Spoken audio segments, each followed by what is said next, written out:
Wydaje się, że astronauci misji Artemis II dopiero co wyruszyli w kierunku Księżyca. A tymczasem minęło już sporo czasu od ich bezpiecznego powrotu na Ziemię. Ich start 1 kwietnia wzbudził sporo uśmiechów. Nic więc dziwnego, że wiele osób wzięło to za prima aprilisowy żart. Jednak to działo się naprawdę. Załoga dotarła dalej niż orbita Księżyca, przywożąc ze sobą zapierające dech w piersiach zdjęcia i filmy. Jak dokładnie wyglądała ta historyczna wyprawa? Zapraszamy na podsumowanie misji Artemis II. Materiał ten nie został przygotowany przez nas, Fundację Świat Głuchych, lecz przez specjalistów od kosmosu z Obserwatorium Astronomicznego w Kościanie. Zobaczycie ich oryginalną produkcję, do której my dodaliśmy tłumaczenie na PJM. Jeśli film przypadnie Wam do gustu, zostawcie łapkę w górę pod naszym materiałem, a także pod oryginałem, do którego link znajdziecie w przypiętym komentarzu. Zachęcamy również do sprawdzenia innych filmów na kanale Obserwatorium Astronomicznego w Kościanie, ponieważ posiadają one bardzo dobrze przygotowane napisy. A teraz już zaczynamy. Przed Wami podsumowanie misji Artemis II.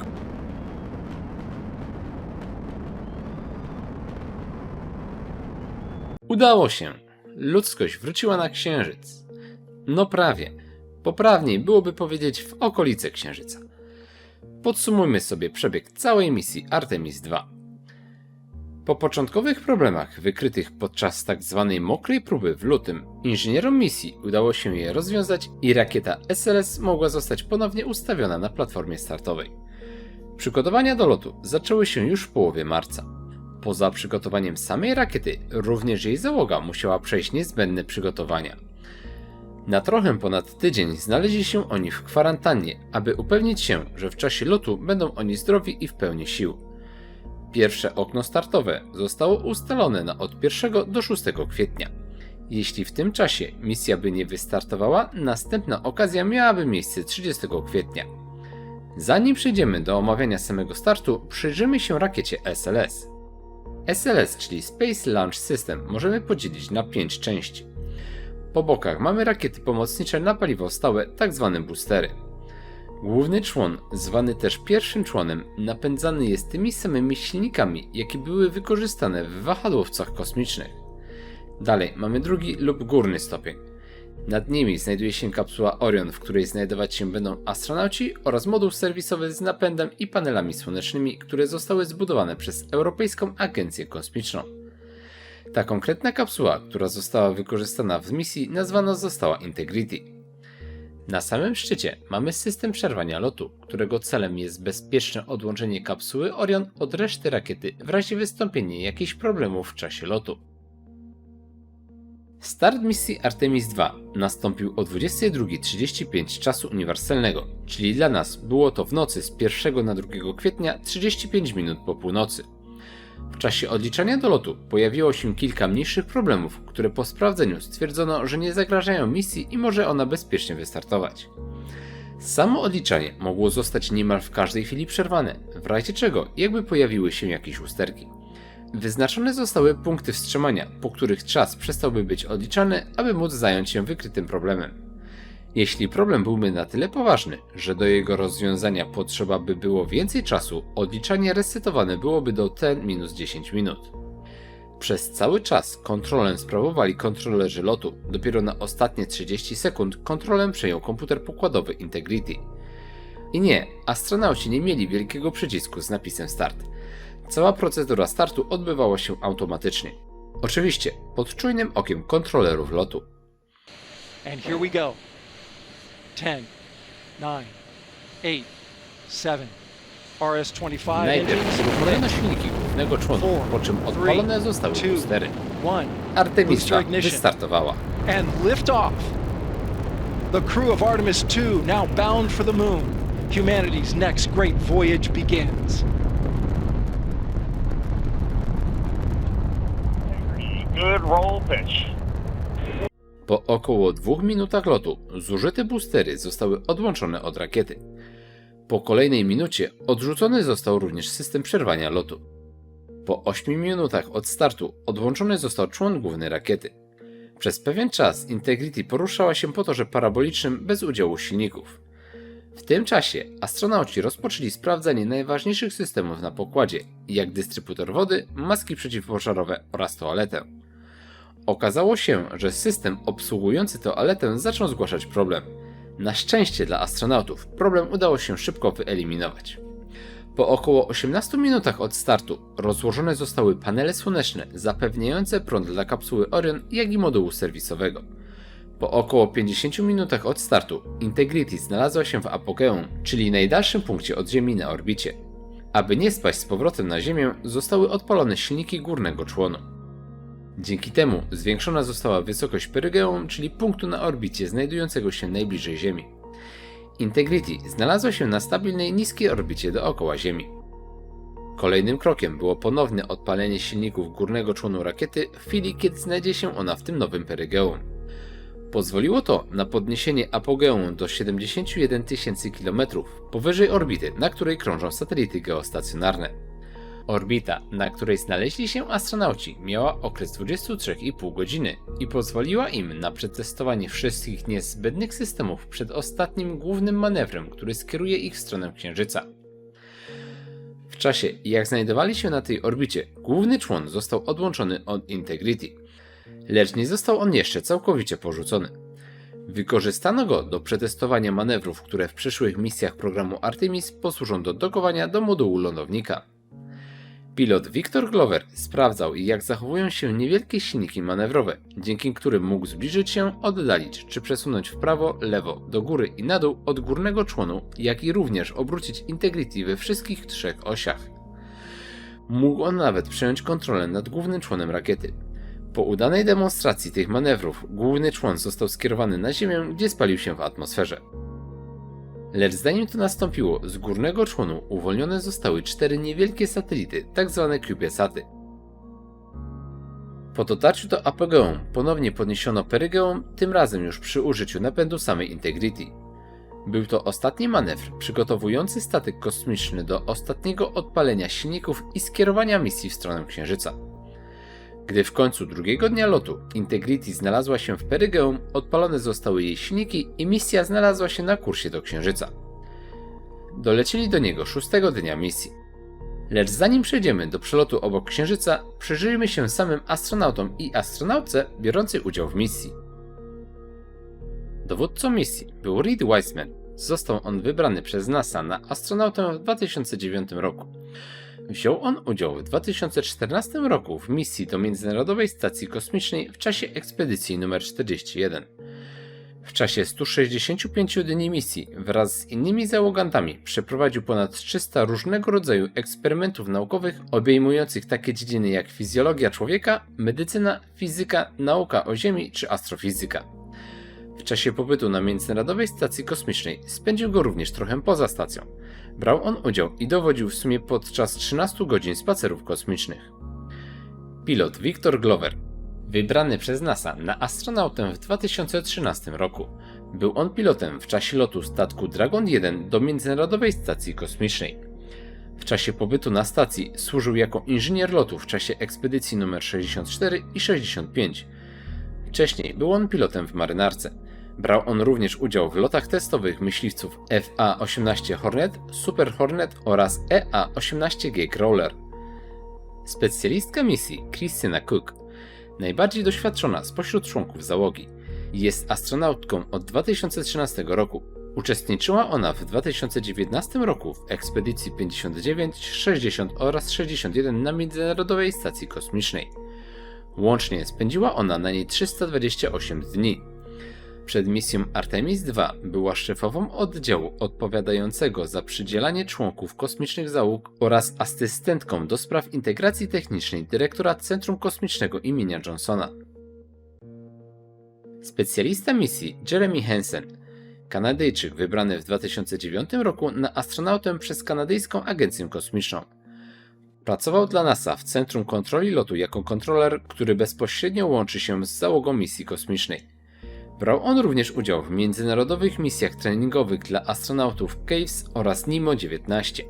Misja Artemis II była dla niego pierwszym lotem kosmicznym.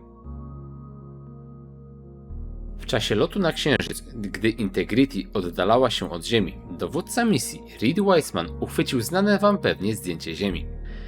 A jeśli wydaje się wam ono jakieś takie dziwne, to dobrze wam się wydaje. To, co widzimy na zdjęciu, jest nocną stroną Ziemi. Spytacie, ale jak to nocną? A no tak, nocną. Ziemia oświetlona jest nie przez Słońce, ale przez światło odbite od Księżyca. Księżyca, który w tamtej chwili znajdował się blisko pełni. Jeśli żyjecie w dużym mieście, to mogliście tego tak nie zauważyć, ale Księżyc w pełni naprawdę mocno świeci. W pogodną noc w pełni Księżyca, na dobrą sprawę nie potrzebowalibyśmy żadnego sztucznego światła, żeby się bez problemu poruszać na zewnątrz. Księżyc świeci wtedy na tyle mocno, że rzeczy dookoła nas, jak i my sami, rzucają cienie. Sam blask Księżyca to oczywiście za mało, żeby uchwycić takie zdjęcie. Potrzebny jest jeszcze dobry aparat fotograficzny. Zdjęcie to zostało wykonane przez aparat Nikon D5 z ISO, czyli czułością ustawioną na 51200. To właśnie ta wysoka czułość sprawiła, że na zdjęciu widzimy Ziemię tak wyraźnie. Widać też dużo szumu w postaci ziarna na zdjęciu. Jeśli zastanawialiście się, jaki konkretnie fragment Ziemi widać na zdjęciu, ale nie byliście sami w stanie tego określić, to wszystko dlatego, że Ziemia jest na odwrót. Na górze znajduje się biegun południowym, na dole północny. Kontynent widoczny na środku trochę z lewej to Afryka, trochę poniżej, na zdjęciu oczywiście, widzimy Hiszpanię. Z prawej widoczne światła miast znajdują się w Brazylii. Cienka linia światła okalająca Ziemię jest tak zwaną warstwą sodową. Na wysokości około 80-105 km w naszej atmosferze znajduje się znacząca ilość neutralnych atomów sodu. Znalazły się one tam głównie dzięki spadkom meteorytów na Ziemię. Sód ten w czasie dnia, kiedy pada na niego światło słoneczne, zostaje pobudzony, po czym zaczyna świecić w wąskim paśmie o długości około 589 nanometrów.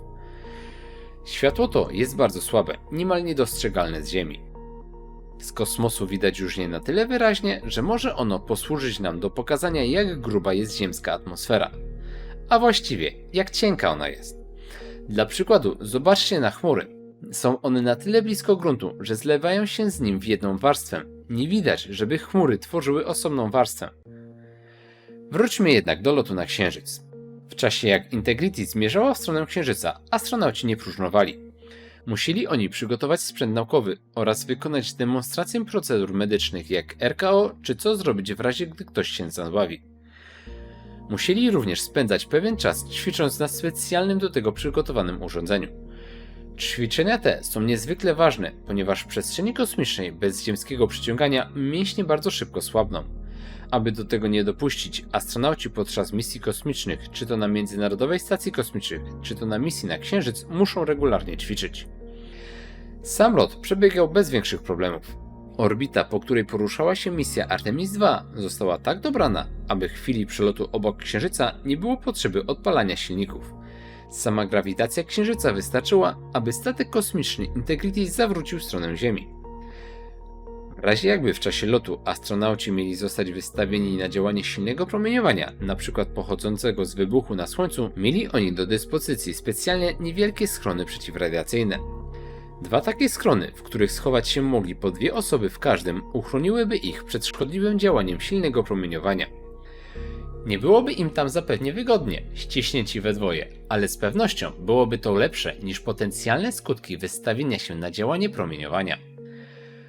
6 dnia lotu Integrity w końcu znalazła się w strefie Hilla Księżyca, czyli w obszarze, w którym zaczęła dominować grawitacja Księżyca, a nie jak do tej pory Ziemi. W czasie przelotu obok Księżyca, w najdalszym punkcie lotu, znaleźli się oni około 8000 km od powierzchni srebrnego globu. Z ich perspektywy Księżyc był wielkości piłki baseballowej znajdującej się w wyciągniętej dłoni. Wydaje się wam to niewiele? Spróbujcie wyciągnąć i wyprostować rękę i wyobrazić sobie, że trzymacie taką piłkę, która jest nieco większa od piłki tenisowej. Najlepiej zróbcie to na tle nieba i przypomnijcie sobie, jak duży jest na nim Księżyc normalnie. Podczas przelotu astronauci widzieli w większości dalszą stronę Księżyca niewidoczną z Ziemi. Znaleźli się tym samym w niewielkiej grupie osób, które na własne oczy zobaczyły tę stronę Księżyca. W czasie przelotu wykonali oni obserwację powierzchni srebrnego globu. Zauważyli 2 nieznane do tej pory kratery, którym postanowili dać nazwy Integrity od nazwy ich statku kosmicznego oraz Carol od żony kapitana misji, która zmarła w 2020 roku. To, czy kratery te faktycznie będą nosić te nazwy, zależeć będzie od Międzynarodowej Unii Astronomicznej, która oficjalnie przypisuje imiona planetom, księżycom czy tworom na ich powierzchni. Gdy Integrity przesuwała się po orbicie dookoła Księżyca, Ziemia w tle powoli zaczęła chować się za jego krawędzią. Moment tego zachodu Ziemi udało się astronomom sfotografować. Zdjęcie to nawiązuje do zdjęcia tzw. wschodu Ziemi, wykonanego przez astronomów misji Apollo 8 w 1968 roku. Co ciekawe, zdjęcie to zostało przez nich wykonane, można by rzec, przez przypadek. W czasie jak William Anders wykonywał zdjęcia powierzchni Księżyca, zauważył wschodzącą nad nim Ziemię. Widok ten tak go zachwycił, że postanowił uwiecznić go na kliszy. Załoga misji Artemis II była bardziej przygotowana i wyczekiwała momentu, kiedy Ziemia zacznie zachodzić za Księżyc. Wiedzieli oni również o tym, że pod koniec przelotu Księżyc zasłoni Słońce. Na zdjęciu widocznego z ich perspektywy zaćmienia Słońca widoczna część Księżyca oświetlona jest przez światło odbite od Ziemi. W tle widać wiele gwiazd, jak również planety Saturn, Mars oraz Merkury. Poświata widoczna dookoła Księżyca to korona słoneczna, czyli najbardziej zewnętrzna część atmosfery Słońca. Samo zaćmienie trwało dla załogi statku Integrity prawie 54 minuty. W tym czasie na ciemnej powierzchni Księżyca astronauci zauważyli 6 błysków spowodowanych spadkami meteorytów. Obserwacje te mogą pomóc zidentyfikować nowo powstałe kratery na Srebrnym Globie. Co ciekawe, to że w ogóle misji Artemis II udało się zaobserwować to zaćmienie, to zasługa niezwykłego szczęścia. Nie było to częścią samej misji. Co więcej, gdyby misja wystartowała w innym dniu, np. dzień później, to do zaćmienia by nie doszło. Słońce zwyczajnie przeszłoby obok Księżyca, nie chowając się za nim. W czasie przelotu obok Księżyca astronauci misji Artemis II pobili rekord odległości od powierzchni Ziemi. Przed nimi rekord ten należał do astronautów misji Apollo 13, słynnej misji, która z powodu awarii nie wylądowała na Księżycu. Doczekała się ona nawet filmu. Podczas misji Apollo 13 astronauci znaleźli się przez moment 400 171 km od Ziemi. Podczas misji Artemis II odległość ta wyniosła 406 771 km. W czasie jak Integrity przylatywała za Księżycem, na około 40 minut utracony został kontakt z Ziemią. NASA aktualnie nie dysponuje żadnym orbiterem księżycowym, który mógłby grać rolę przekaźnika sygnału z misji na Srebrny Glob. W przyszłości takie przekaźniki mogą okazać się niezbędne, zwłaszcza jeśli NASA faktycznie będzie miała zamiar zbudować bazę na Księżycu. W 7. dniu lotu Integrity opuściła strefę Hilla Księżyca. Załoga powoli zaczęła przygotowywać się na powrót na Ziemię. Ostatniego, 10. dnia lotu, zanim Integrity weszła jeszcze w ziemską atmosferę, moduł serwisowy został odłączony od kapsuły Orion. Moduł ten spalił się podczas wejścia w atmosferę Ziemi. 11 kwietnia o godzinie 1:53 naszego czasu kapsuła Orion weszła w ziemską atmosferę. 14 minut później, o 2:07, załoga misji Artemis II bezpiecznie wylądowała na Oceanie Spokojnym, skąd została później przetransportowana do centrum lotów Johnsona w Houston. Sama misja okazała się być ogromnym sukcesem. Należy przy tym pamiętać, że na dobrą sprawę misja Artemis II była misją testową, której głównym celem było przetestowanie zarówno samej kapsuły Orion, modułu serwisowego, jak i rakiety SLS. Astronauci zarówno w czasie lotu do, jak i z Księżyca wykonywali testowe manewry sprawdzające zdolności manewrowe kapsuły. Te i pozostałe testy przeprowadzone w ramach tej misji pomogą NASA lepiej przygotować się na misję Artemis III, której głównym celem będzie testowanie dokowania do modułu lądownika oraz sprawdzenie podzespołów samego lądownika. Dopiero misja Artemis IV wyląduje na Księżycu. I to wszystko w tym odcinku. Jeśli się Wam podobało, to polubcie ten film i zasubskrybujcie nasz kanał, aby nie przegapić następnych odcinków. Na razie i do usłyszenia za tydzień.